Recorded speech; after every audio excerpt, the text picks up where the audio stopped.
Hello, everyone who's just joining live. I'm Charlie. I'm the partner and chief investment officer at Seedstars. I'm just going to give everyone a couple of minutes to join, and then we will get started.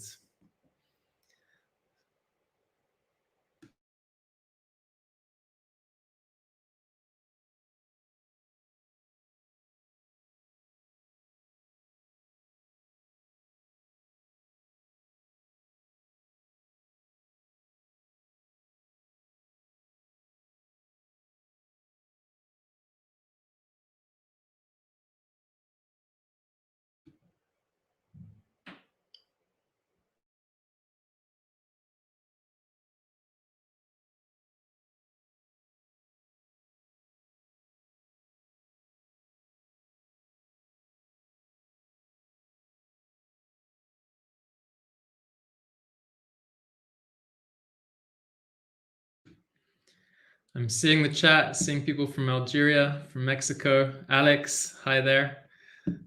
So great to welcome you all. Brazil as well, Morocco. Fantastic to have you all with us. Thanks for joining. Just going to give it a couple more minutes and then we will kick off.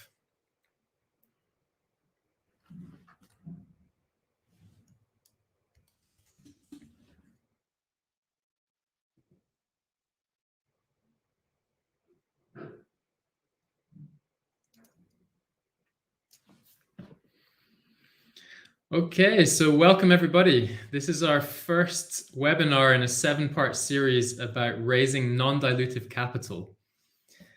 I'm Charlie. I'm going to be the host of this session and then a couple of others. And I am one of the partners and also the chief investment officer at Seedstars. To give you a little bit of information about who Seedstars is and what we do, let me take 30 seconds. So essentially, Seedstars has two sides to the organization. On one hand, we're a community, and on the other hand, we're an investor. So Seedstars community, our goal is really to accelerate emerging market startup ecosystems and have an impact through entrepreneurship and technology. So we're doing a whole bunch of sessions, boot camps, hackathons, acceleration programs, really to accelerate early stage tech companies in their growth. And the other part of Seedstars is Seedstars Capital. That's the piece where I sit and where I manage, where we're an early stage VC in emerging markets. Today, we've made over 75 investments in over 30 markets. And through that process, we've been investing equity. And we've obviously seen as our companies grow, many of them struggle to raise non-dilutive capital, so primarily debt. So we decided to put on this series over the next few weeks, really to help introduce all of the founders out there to the different options available. And as you see, we're going to be talking in 7 different sessions. If we can go to the next slides, covering a whole host of different options that are available to you. So today we're talking about on-balance sheet debt. Next Thursday, same time, same place, we'll be talking about off-balance sheets. And then every Thursday going forward from there for 7 sessions, we'll be talking about revenue-based financing, crypto loans, grants, venture debt, and actually we're adding on a 7th one, which is on impact-linked financing. So today on balance sheet debt, I'm going to introduce you to a couple of different speakers. We're going to hear from 2 people giving you the investor's perspective. So Daniel from Symbiotics and Suresh from Lendable. And then we've also got a CFO from Lagbe, one of our portfolio companies, in to give you the startup's perspective. Each of those speakers are going to have about 10-15 minutes with me. And then at the end, we'll have Q&A where you can ask all of your questions. So I've already mentioned the speakers, and I think we can just jump straight in. So I'm going to ask Daniel to join us. And let me just introduce you to Daniel. Hi, Daniel. So I think you're still on mute, and here. Yeah. Hello, everyone. There we go. Brilliant, Daniel. Thanks so much for joining us. Maybe just allow me to introduce you to everybody, and then I'll let you take over. So we're extremely lucky to have Daniel on the call today or on the webinar. He's had a wealth of experience in emerging markets and specifically on the debt side. So he's been with Symbiotics now for about 16 years. working his way up actually from analyst through various regional management position. And since 2013, Daniel, you've been head of the investments.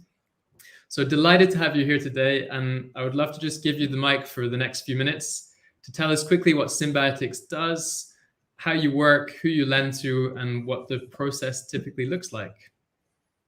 Okay, yes. Well, hello to everyone. Thanks, Charlie, for the introduction. Just as a comment, and maybe we can move to the first slide. So I didn't really move up. It's just that we started in 2000 and Symbiotics started 16 years ago. So somehow I was an analyst like everyone at the time we started the company. We were just a few people, and obviously as we grew, the company has structured and had more hierarchy levels than before. So yeah, it started in 2005. It's Geneva, Switzerland based. We are really providing impact depth in emerging and frontier markets. We started initially mostly with microfinance institutions. So the business model at the beginning was really to provide funding, debt financing to microfinance institutions working in emerging and frontier markets.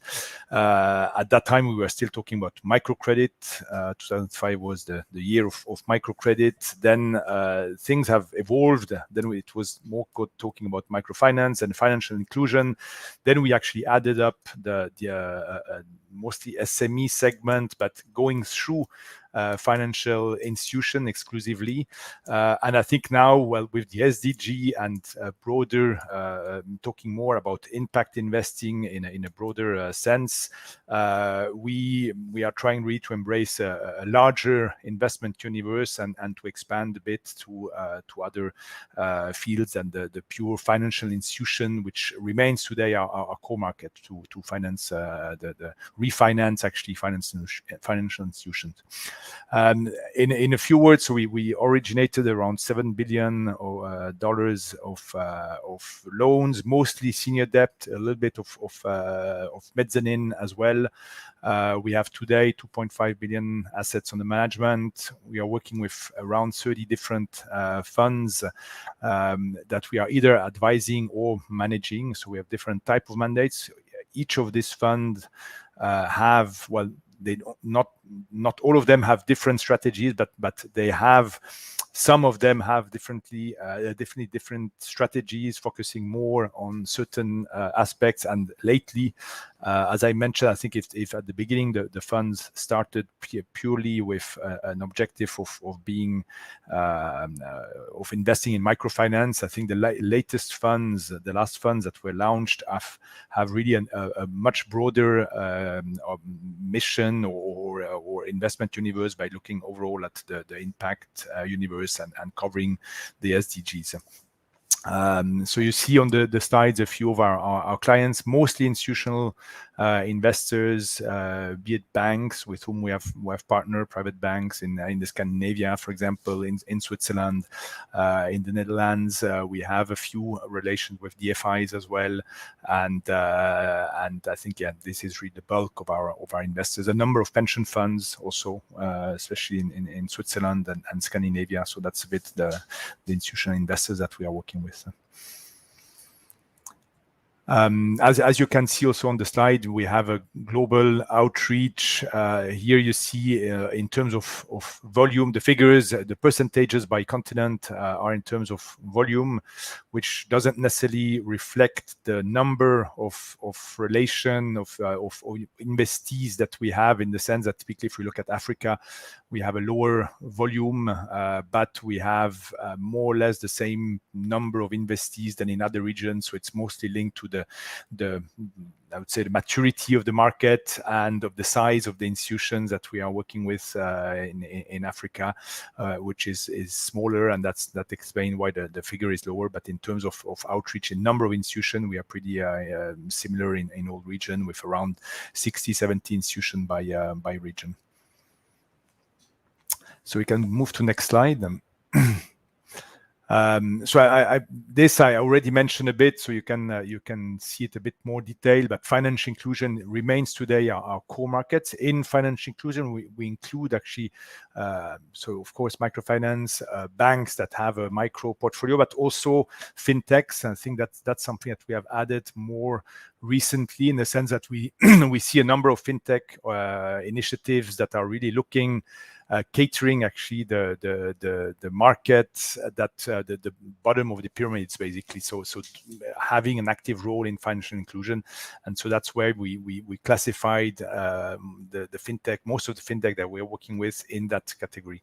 Small business finance is mostly going through banks that have an SME portfolio, but they can also be specialized institutions like leasing, for example, or factoring. So we have added a number of factoring companies in the last years. For example, leasing is even a bit older topic. And finally, and I guess that is probably where it's most interesting for the participant to the webinar, it's the project and enterprise development. So I think it's something that we are now, it's still a small part of our portfolio, but we have the intention of developing it, and that's where we have we look at transactions in the energy field. So it can be typically CNI solar installations. We can look at off-grid solar companies. We've done a few transactions in the wash sector, a few ones in agriculture, ag tech, or more farming, food value chain. And a little bit also in education, health, not really at this stage, but it's not yet at this stage, but it is also something that could come, as well as other community development. Housing, for example, is something that we are also looking at developing further. So we can move to the next slide. What do we look at when we are assessing a new potential borrower? It's well, the first analysis that we'll do is linked to the country where the institution is or the company is operating. I think we need to have a conducive business environment. What we mean by conducive is obviously very variable depending on the type of country we work with. We are in a way taking a lot of country risk, onboarding a lot of country risk, as we are working in frontier markets, and I think that's fine with our investors. But then, of course, you need to be comfortable, but that the money that we are investing can be that the regulation allows you typically to get the money back at maturity, or things like that. So I'm just giving a few examples of countries where we are not able to work today because of regulation. One being Ethiopia, for example, which is a large country, a very large market in Africa, where we have never really found the solution yet, even if we tried hard to enter the country. And so that's somehow it excludes all the potential transaction that we would have in that country. But in general, we are very open in terms of country risk. The track record, we usually look at 4 years of existence. It's again not an absolute requirement. It all depends on other points that are below. So it's a bit the same for break even. All what is here basically is not a must-have. It's things that we are looking at, and then obviously you do measure and weigh the risk that you are ready to take. It's so typically for shareholding, strong shareholding is an important point. Strong shareholding doesn't necessarily mean only deep pocket shareholders, because you can have deep pocket shareholders, but if you feel that they are not aligned with the mission, the impact mission, for example, that we are looking at, we may very end up having misaligned interest, and so it doesn't necessarily match. So I think it's again something that is very qualitative, is that we assess the shareholders, and that we need to feel comfortable with who is behind. A bit the same for the governance. We need to have a strong governance in place, and potentially some sound practices in terms of governance. Again, we know that for especially new institution, this may be one thing that has to be improved over time. So it's something that is not an absolute requirement, but we need to see that there is no red flag popping up from that. Management team, of course, very important, especially when we look at small and early stage companies. I think that's where the key elements are of key success factors is often within the management team and the founding members. And then obviously operations and support function that need to be in place, or at least to have a good plan in terms of how to implement the business plan. And of course, we need to be comfortable with the business model. Ideally, to have a proven business model, if not yet proven, at least to have a business model in which we can fully align and are confident that there is indeed a market for this kind of business. Next slide. So the investment process, the typical investment process on our end is the first contact and presentation. Often, actually, in the past, it was also through our market presence, through conferences. I said in the past because it was pre-pandemic. Today, all this has become a little bit more complicated to really get to know people through this kind of contacts. But thanks to social medias, to this type of webinars, there are a lot of things that have been put in place that allows us still to get to know new institutions. But it is something that has been a bit more challenging over the last few months or 1.5 years. We then will require a number of documents, which I have a detailed list afterwards, just to show a bit what type of information we are looking for before starting the due diligence process. We usually do also a KYC and AML check before doing the due diligence, just to be sure that we don't have any surprise, that we don't invest too much time in an institution where there is a red flag popping up. So I think that's also an important part where we need to have a number of documents just to be sure that we are that we can invest in that company. We issue a term sheet, which is usually negotiated between my team and the prospect, and based on that, we will also check on our end that we have enough appetite from the different fund managers that we work with for this kind of transaction. Based on that, we'll do the due diligence visit, usually one on site. Again, in the last 15-18 months, we've done much fewer on-site due diligence, but it is still the preferred way of doing.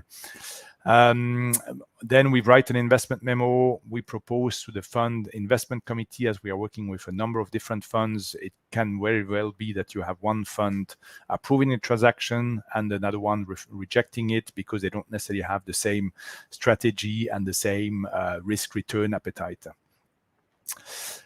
We do finalize the contract, which are usually Luxembourg-based contracts or Luxembourg-issued bonds for larger institutions. And then you have the disbursement once all the conditions precedent to disbursement are being met. Daniel, I'm going to jump in there, and I think if we can go to the next slide and maybe just leave that up while I ask a couple of questions, because we're running short of time. I would love to just touch on a couple of things. We'll leave the list of documents up for everyone to review, which is obviously part of the process.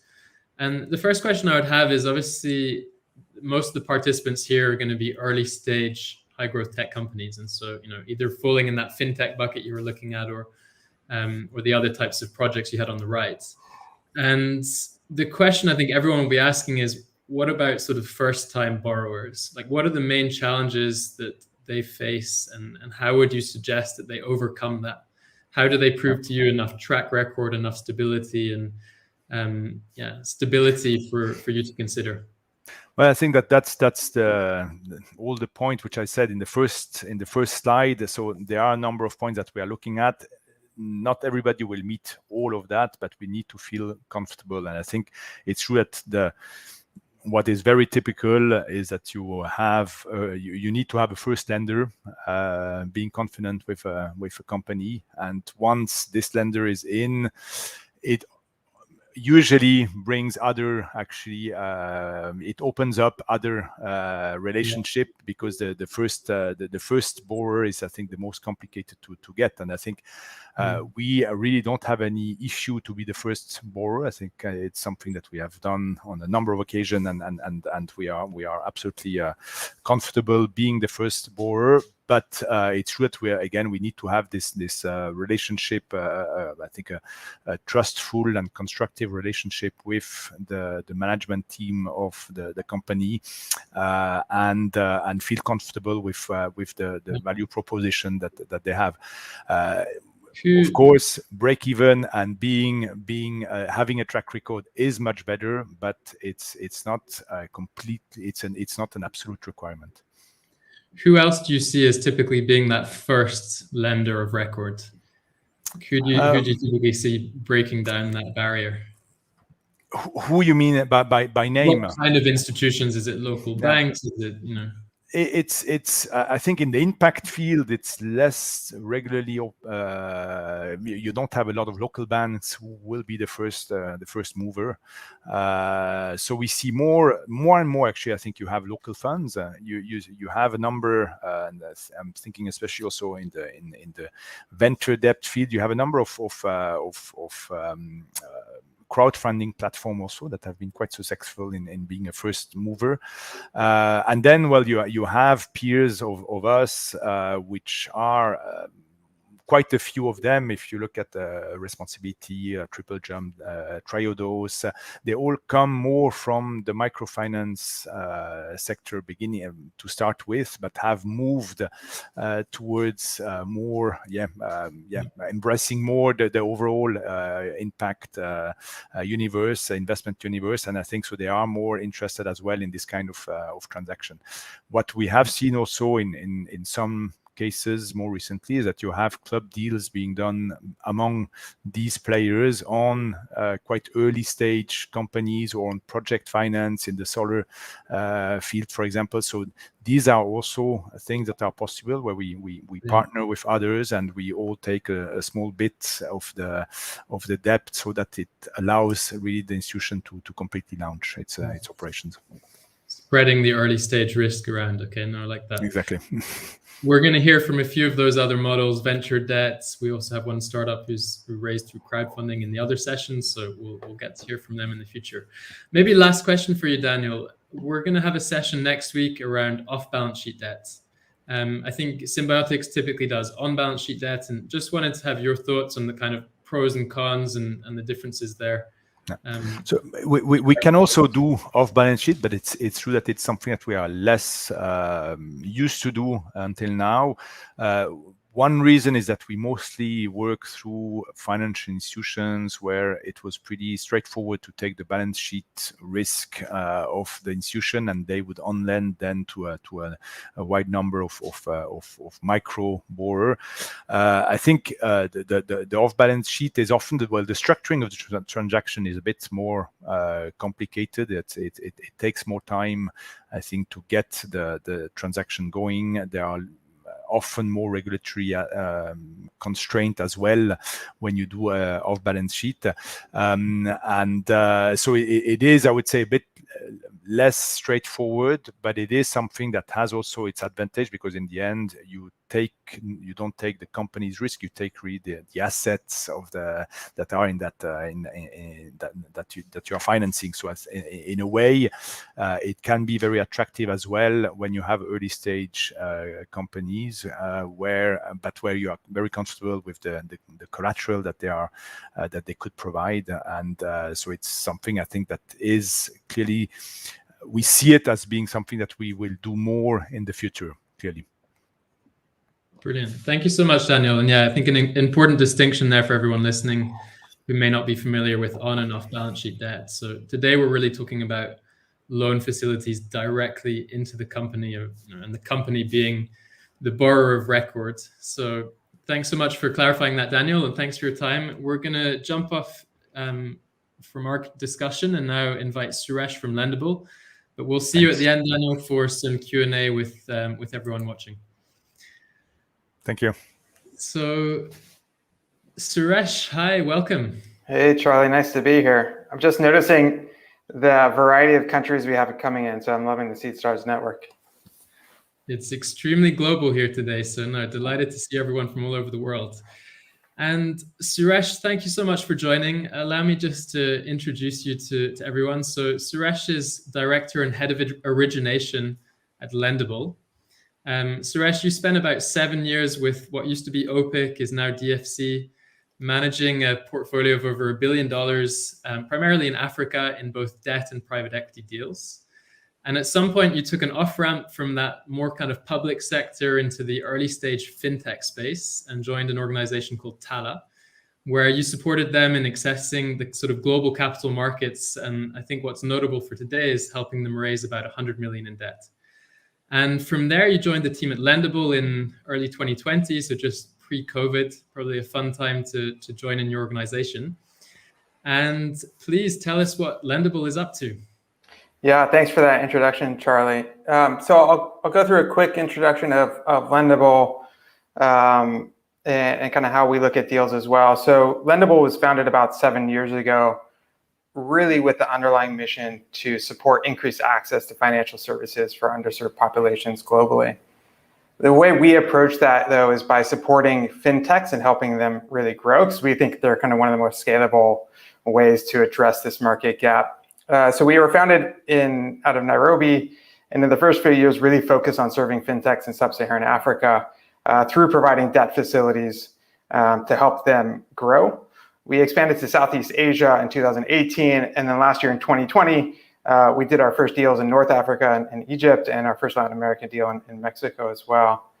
If you just turn to the next slide, I'll talk a little bit about what we look for. So when I talk about the fintechs we lend to, this tends to be under one of three verticals. So the first is lending originators. So companies that lend to consumers. So one of our portfolio companies is Uploan, that provides salary advances in the Philippines, or to small businesses. So we work with groups like Coinworks in Indonesia or Kopo Kopo in Kenya, who are lending to small businesses.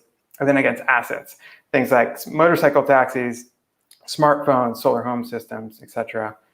We also work with digital payments providers. So anyone who's moving money digitally that has a working capital need created by really having to have money in two places at the same time to enable those transactions, we can help finance and support that growth. And we've done that with groups like TerraPay and MFS. And then digital marketplaces. So we work with a company called Trella as an example. That's a trucking logistics marketplace. So I think we'll hear more about that model right after I speak there. And so we work with these sectors and really focus in on them. And I think one of the things I learned from my time at Tala, so being on the fintech side myself, was in emerging markets, was there is a shortage of lenders who really understand how to understand a fintech business model, how to structure appropriately, how to deal with big data sets, but also understand the markets we're working in. Places that kind of a lot of lenders coming out of the US or Europe or other markets who have a lot of capital don't understand the markets. They misprice deals, they don't know how to structure in local environments, and they have difficulty getting comfortable with that type of risk. And so moving over to Lendable was really with a belief in the opportunity of supporting fintechs from our model, which is focusing on these types of businesses and these markets explicitly. We work with fintechs at various stages. They can be fairly early stage. We want to see at least a year of track record by the time we fund, but we often are starting the conversations earlier than that. So they can be pretty young companies. And they can start at where we're providing an initial facility as small as 2 million. We range up to about 20 million. So we do want to see the capacity to grow that 2 million clearly. But we can start at an earlier stage as well. It says profitable here, but what I want to emphasize is that is not necessarily being net profitable, that we love a net profitable company, but really thinking about the unit economic level. So are the unit economics stable? Are they profitable enough to absorb the cost of our capital? And then from a data perspective, we are very data forward. We've built a pretty fantastic infrastructure internally to really ingest and understand our clients' data sets that help us really get comfortable with the risk. So that also means our potential clients need to be kind of very data forward and have clear systems that we can work with. I'll stop there on this slide, and we can turn to the next one, which is just a high-level overview of the types of terms we have. So we're providing senior secured debt of up to 3 years with a grace period on principal repayments between 12 and 18 months, really to allow that fintech to recycle capital to grow. And we're a US dollar lender, so we do need local currency to be hedged, but we'll work with the client to figure out an efficient hedging solution. But that is something very important to us. Aside from that, we will structure on balance sheet. We will structure off balance sheet as well. Though when we do off balance sheet, it needs to have recourse to the originator or the parent company. There's a lot of reasons, specific to our markets that we've resulted in that type of structure, but we can be fairly flexible in how we structure a transaction as well. Maybe I'll leave it there, Charlie, and let you jump in. Brilliant. No, super. Thanks so much, Suresh. Maybe just on that last point, I think it's going to be the topic, and I think everyone listening is probably trying to weigh out on versus off balance sheet, and we'll cover it a bit this week and next. But in your experience, and I mean, what would be a preference both from your perspective as the investor and being back in Tala when you're on the other side of the fence? What's the best option for a company? I will say, in kind of a perfect world where the regulatory infrastructure is clear and the market infrastructure is sufficient, having a purely off-balance sheet structure is great from a fintech's perspective, particularly a lender, because it allows you to really grow your portfolio at higher leverage levels, isolate risk to that SPV. And from a lender itself, you're really focusing on the performance of that portfolio and less of the credit worthiness of the originator. That said, in our markets, being emerging markets in Africa, Southeast Asia, and Latin America, those systems are not in place. And so there's a lot of specific issues here around the transferring assets and it actually not being a true sale to an SPV. There's not backup servicers to step in if that portfolio company starts servicing a portfolio. There's limitations in the market that make it, in our view, not possible or not from a risk perspective to take a purely off-balance sheet risk, which is why we need support on an ongoing basis from that parent company or originator. And I think for our companies, we find structures that work, and they sometimes are, a version that blends these two, an off-balance sheet structure that can allow them to scale, efficiently, but also having, sufficient risk protection from our viewpoint and skin in the game to make sure that that parent company, that originator, stays supporting the deal and making sure the portfolio works. So the majority of your deals are on balance sheet then? So I would say it's a blend. So I don't know about the majority, but there is probably close to a majority are on balance sheets, and some are off balance sheet, but they always have recourse to another party. No, that's really insightful, and I don't think we have any regulators listening, but if they were, I hope they heard the message of how important an enabling regulatory environment is for growth of these kind of companies. Next question I would love to have your thoughts on is, again, having sat on both sides of the fence, from an operational standpoint, as an early stage fintech, what kind of differences or challenges does raising debt imply for the operations and for the financial controls and all of that piece? Like, where do you see the biggest stumbling blocks for teams? Yeah, so we are often the first institutional debt into fintechs. And we like to come into that stage where we can really, work with that fintech and help them scale there from a debt perspective.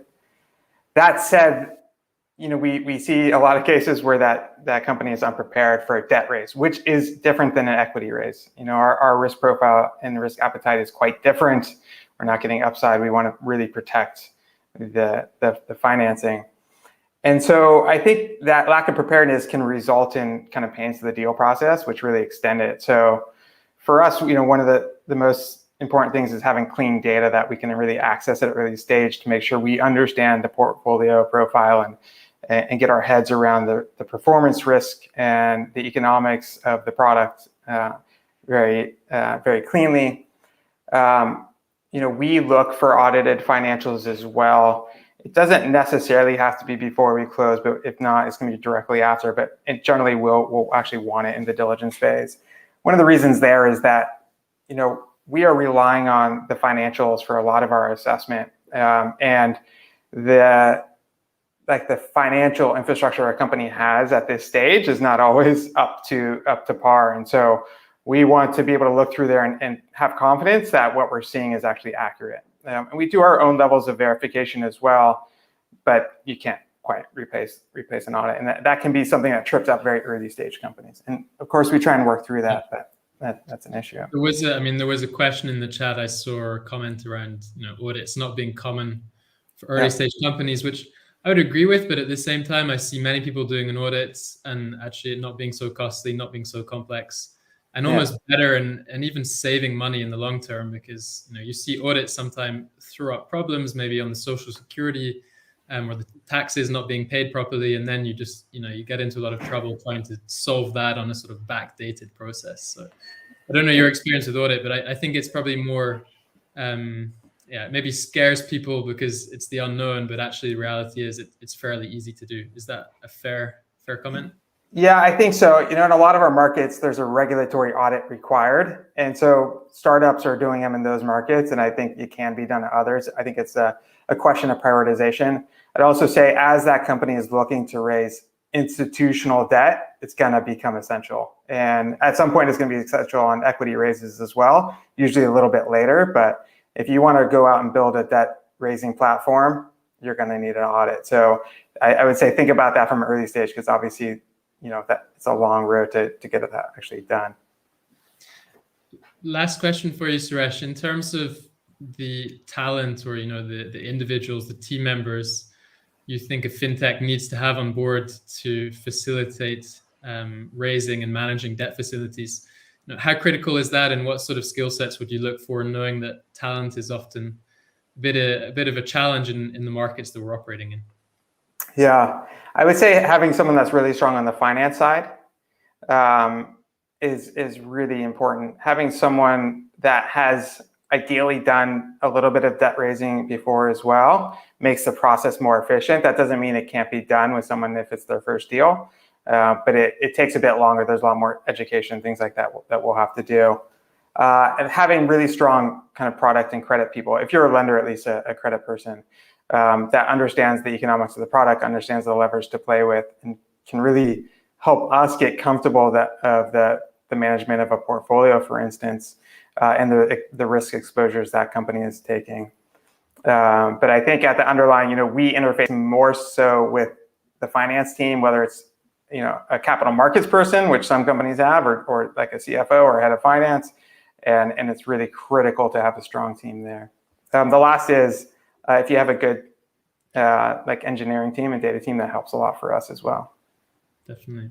Yeah. And my comment there on the talent was, just to clarify for everyone, I think it's always the imbalance of supply and demand. And I think there's fantastic talent in emerging markets, and Lendable and Symbiotics and Seedstars, we wouldn't be operating if there weren't.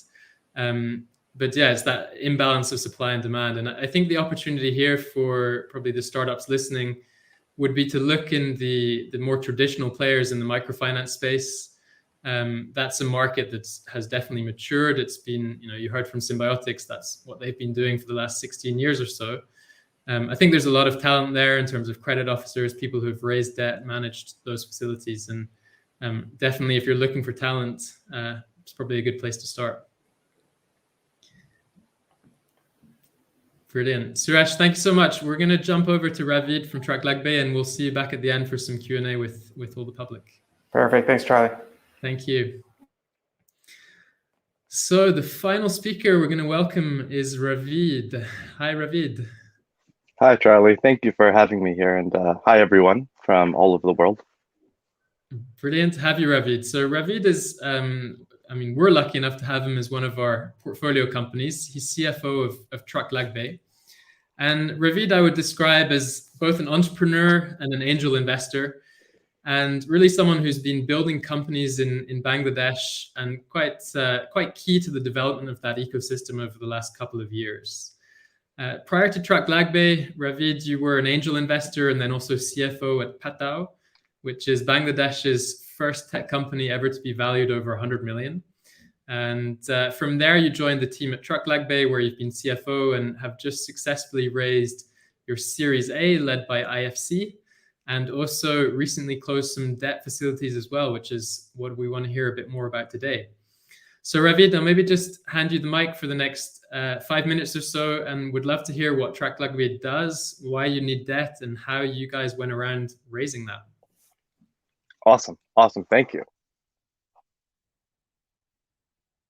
So if we can just, so thank you, Charlie. Lagbe is Bangladesh's leading platform for booking trucks. Our model is similar to that of Blackbook, Lalamove, Cargo, Kobo 360, Trucker, Full Truck Alliance. There are tons of trucking platforms in each region, and it's a very fast-growing and exciting space because the trucking space has been very traditional and is getting digitized just like everything else, where optimizing logistics is resulting in lower costs for customers and higher fares for drivers, and is really accelerating GDP growth in our markets.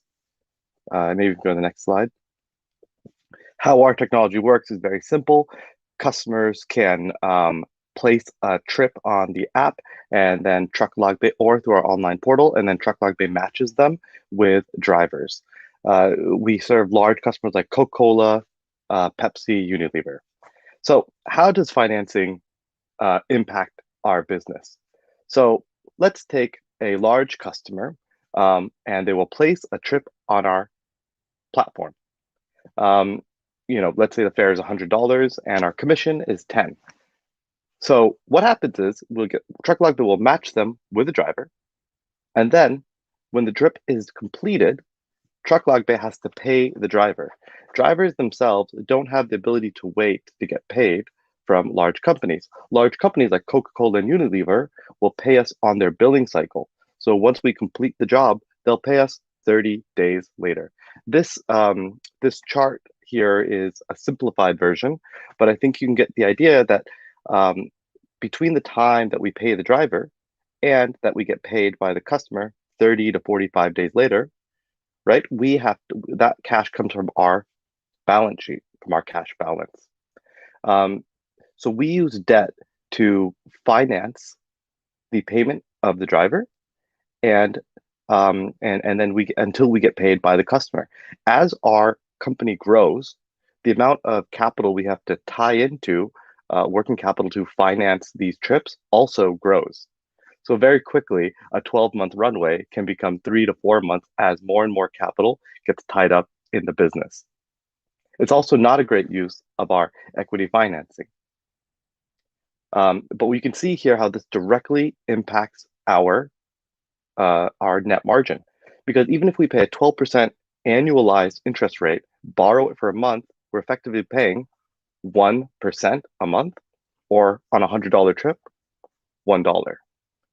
Right? So if we're making a gross profit of 10, we have $1 of financing costs.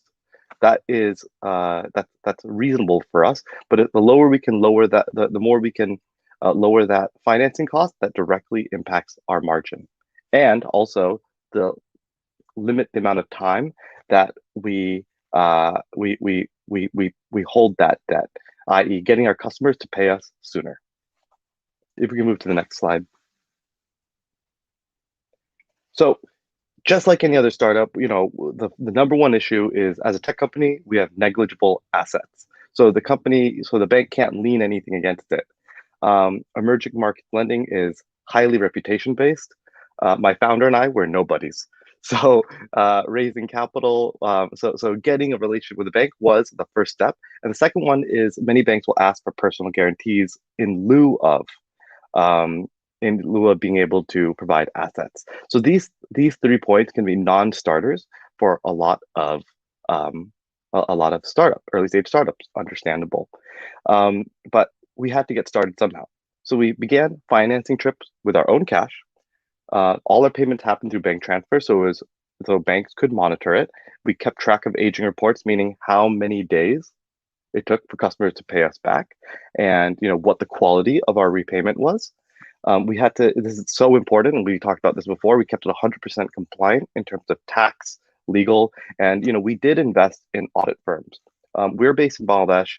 The audit firms are relatively more affordable, especially if you don't go with the big four, which I think is fine for this stage. After our Series A, we have to go with the big four, but we have the capital to do that.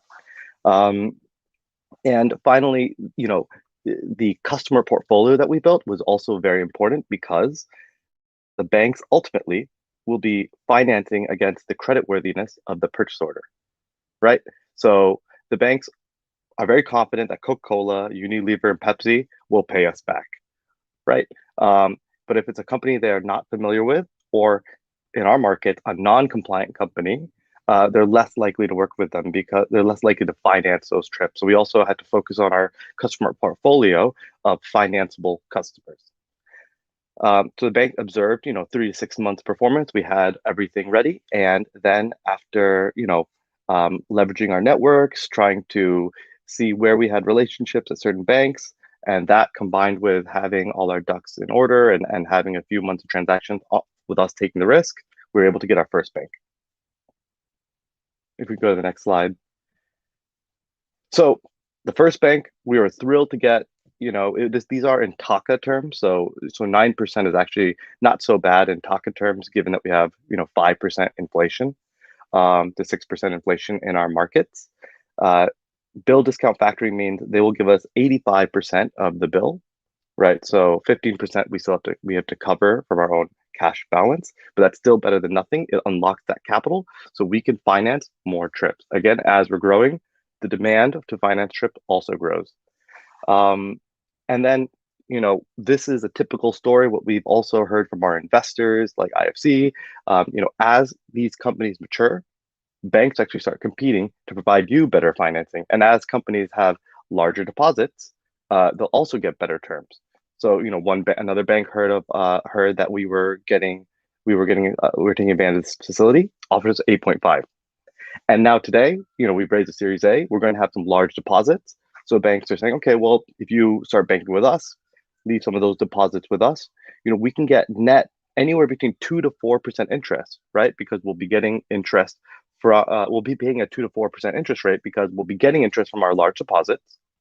And on top of those large deposits, they're now going to start giving us credit, maybe 2 to 3 times our deposits, right? So really, this is the story of as you develop your credibility and as you start and as you raise capital and you have large deposits in the bank, banks themselves will become more likely to lend and reduce their terms. So a company like BlackBuck that has $100 million of deposits has some of the best financing terms in the market, some of the most competitive, because at the end of the day, these banks are fairly confident in the likelihood of these customers paying back if it's these large multinational AAA rated companies.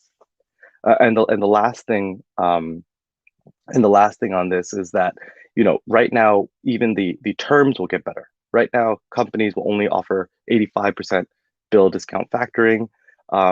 They're only giving us that financing when the trip is completed. Once you get to a certain level, banks will finance based off the actual purchase order because they gain more confidence, and really you start growing with those banks. Brilliant. Thank you so much, Ravid. That's really insightful. And I think the key takeaway I think you've imparted there is that sort of process where you started off with the lower risk clients. So, you kind of segmented your portfolio and you offered that to the banks rather than the whole portfolio. So something they can get their head around, something they can understand and probably assess the risk of better. I think that's a good takeaway everyone can probably learn from and build in. As you guys think sort of, 3-5 years down the road, what does the blend of your debt providers look like? Right now you're working with local banks. is that going to be the only source of capital, or do you have to try and diversify? Like, how are you thinking about growing your debt facilities over the coming years? Yeah, that's a great question. So initially, we started with the most expensive debt facilities. So that was these non-banking financial institutions. So these are like private institutions that offer debt. They're not necessarily scheduled banks. So they have higher costs, but they also take bigger risks. It's like, and startups are inherently risky as businesses. So really getting them comfortable with us was the first step. Then next step, we added a large local bank in order to work with large international banks, which actually have some of the most competitive rates. They require 2 to 3 years of operations, and audited financials, which we didn't have. We weren't even around for that long. So it's at a certain level, we will graduate to them. But what's been really helppful, I think, is our seed investors were seed investors of Lendable and GoGoVan and Full Truck Alliance, and IFC is our Series A lead, who has invested in Full Truck Alliance and Kobo 360 and Trucker. We've been able to get a very good understanding of what the roadmap of our and strategy we should look at for our debt. So really, what we've realized is, and what we've learned from them, is that we're going to have to do more trips with fewer customers. And the reason for that is, in our market particularly, even some of the largest customers may not be compliant. So we will not be able to get banks to finance those customers or those trips. So that's fine. We have to do more trips with the larger customers, but the large compliant customers, like the multinationals like Coca-Cola and Unilever, Pepsi, Frito-Lay, and Arla Food, they represent the vast majority of the market just because they are so large and they have such huge volumes. So that's fine. We'll have to come up with additional ways to service other trucking companies, like with where it won't require financing. So with technology solutions or SaaS solutions, like fleet management solutions, and value-added services like selling trucking accessories and services through an e-commerce platform through our model, selling fuel, insurance, etc.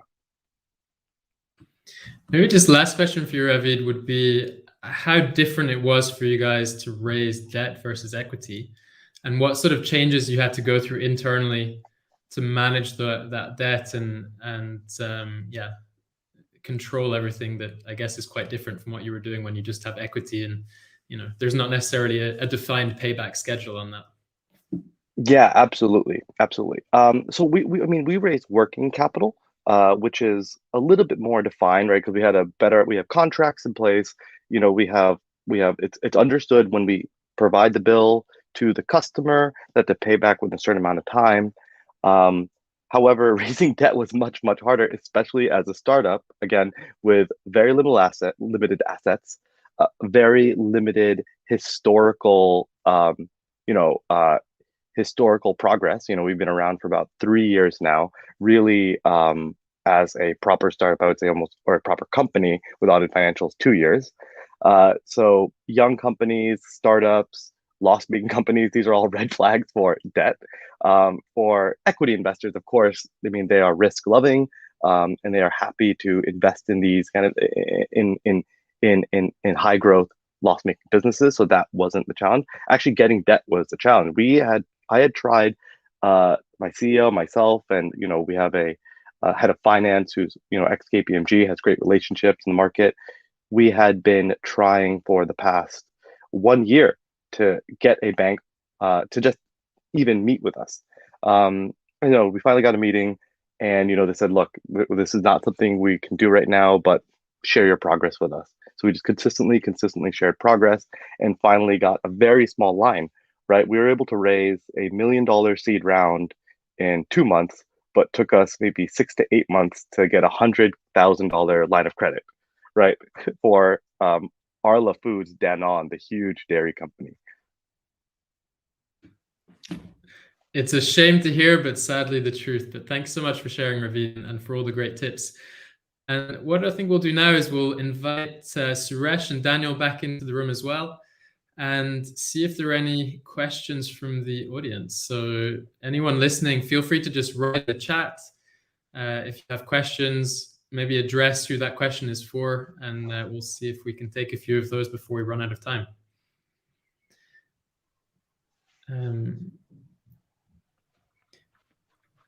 One thing maybe what I would love to discuss with all of you while we wait and see if there are any other questions is with regards to the sort of refinancing risk and how you consider that. So obviously you lend to a company like Lagbe, let's say, for a 24-month term loan. That's going to mature at some point and you may amortize it, but at some point, there's going to be a bit of a cliff where that needs refinancing. How does that dynamic work between different lenders, and how would you suggest companies like Lagbe manage that? Maybe Daniel or Suresh, if you have insights on that.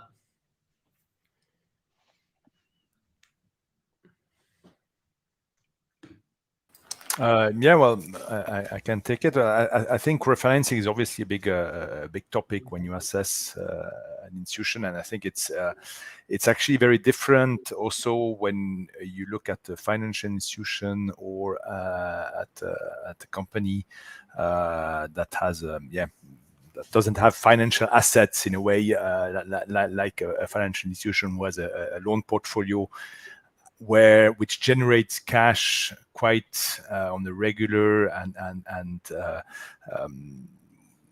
very regular basis. I think the cash flow analysis, and so the refinancing risk is much more acute on especially on early stage institutions where the income forecast is much more complicated to assess and to make sure. So I think it's a key element, and it's obviously something that we need to assess while we do the due diligence, but there is no I would say strict rule about it. It's really a qualitative assessment, a quantitative and qualitative assessment of how the company is positioned to manage this risk, to see what are the alternatives, and that's where often going. When you are not alone, you're also a little bit more confident usually that there is that the refinancing risk is mitigated.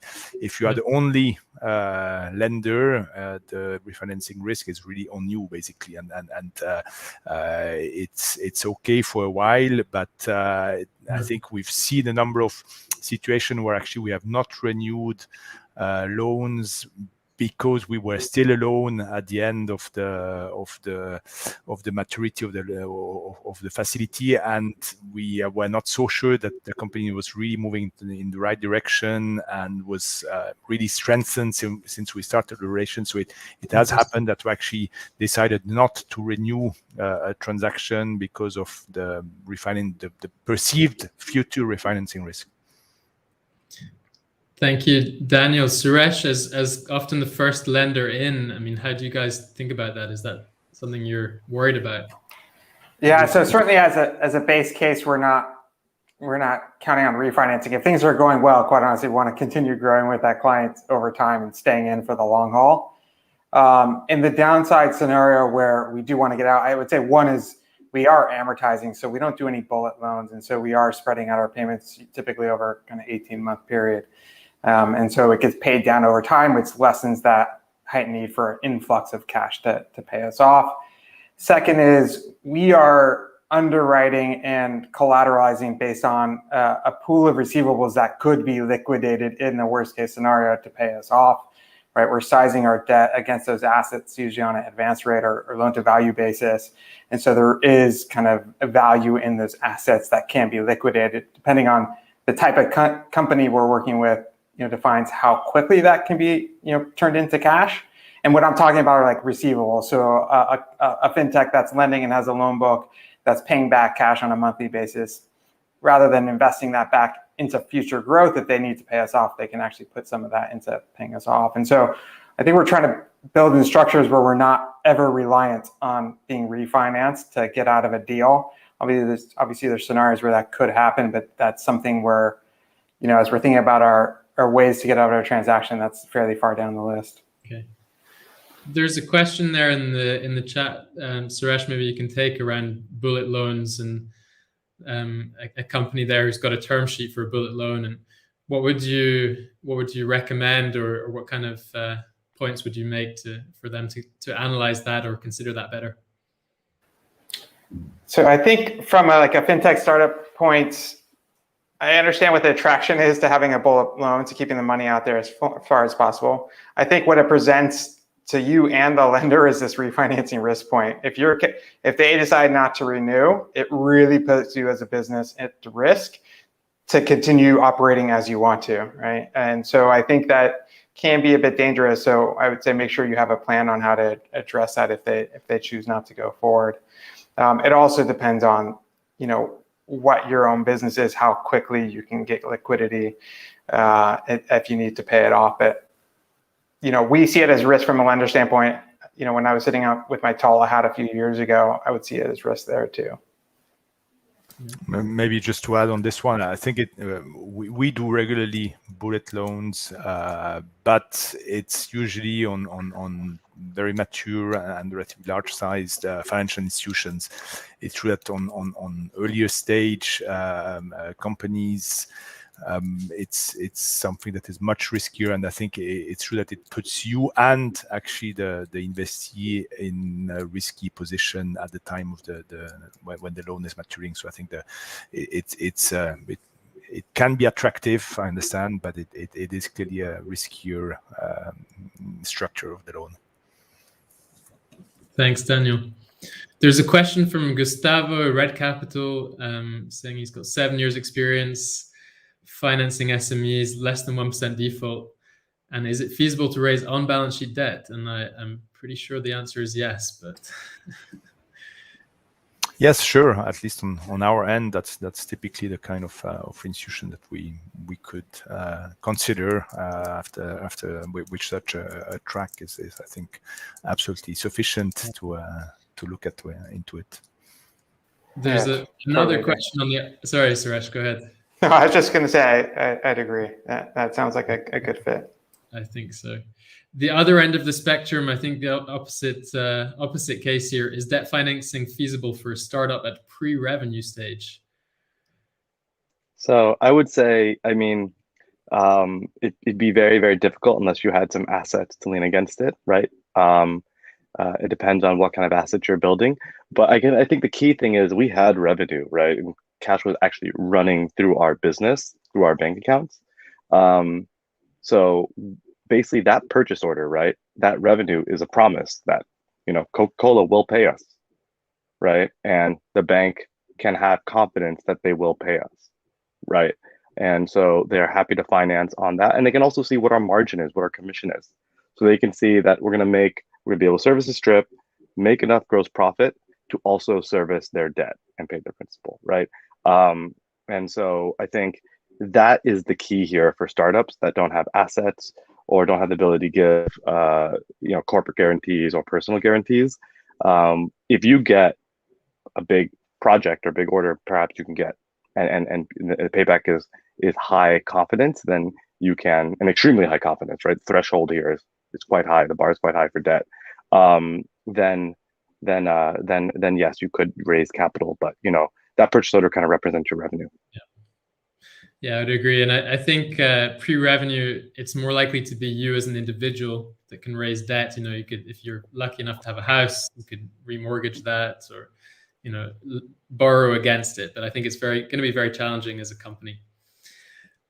That wraps everything up. Thank you so much, Ravid, Daniel, Suresh, for your time. Really appreciate it. I think it was highly insightful. I hope everyone has learned a lot. And hope that there's many companies that are going to reach out to you and have this discussion more on a one-on-one basis around raising debt to fuel their growth. So thank you all. Thanks, Charlie. Thank you. Bye-bye. Yeah, thank you, Charlie. And thank you, everyone. Bye-bye. And listen, just to wrap things up, if we can have the slides back up. Yes. So there are obviously other people out there lending to companies in emerging markets. We heard from the first two on this list, Symbiotics and Lendable. There's a few other names there, and you're welcome to take a screenshot here and Google some of them. And please join us next week and the following weeks. We're going to have a whole bunch of other sessions running around different types of non-dilutive capital. So same time, same place next Thursday, we're going to be talking about off-balance sheet financing. We're going to have Bernard from Community Investment Management, who are traditionally a US-focused firm, but now Bernard's been brought on board to set up their emerging market debt facilities and work with a whole bunch of fintechs and high-growth companies. We're going to have two startup founders on the call as well. So Youssef from Mexico, founder of Gravity, and Gustavo of Red Capital, and talk with them and hear about the different solutions they've found for fueling their growth. Thank you so much, everyone, for listening, and hope it was insightful. Bye-bye.